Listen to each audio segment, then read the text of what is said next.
4.0 kind of confusing. So maybe you guys can all help me dissect it at the same time.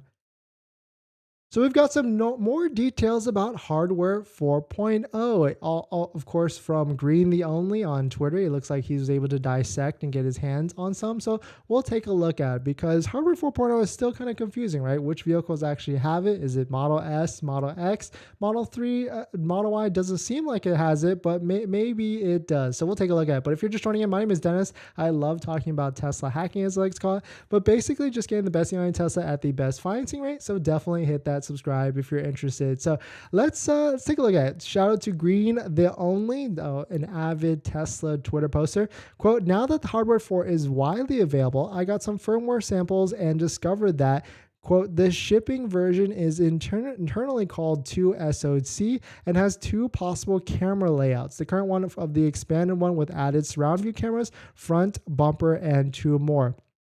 Looks like more details on this. It's a pretty high resolution at 2880 versus by 1876 and run at 45 frames per second. That's pretty high and a lot of data. Just to give you perspective, like movies are shot in 24 frames per second. Whenever you see a soap opera, that's like 30 frames per second or even 60 frames per second. And slow-mo is recorded at 60 to 120 frames a second. So that's actually a lot of data being recorded into those small little cameras around all the cars. So the main and backup cameras differs from the rest of them, and vendor to be determined. New GNS Venno base. Radar is confirmed Ethernet or 1.92 internal EIP. Interesting. But a lot more interesting is the 3 SoC version that seems to be up and coming. The camera layouts for that remain same through some internal deserializing router difference. And there was a rumor that the GPU in place heat output increased and hardware for it was curtailed. So this is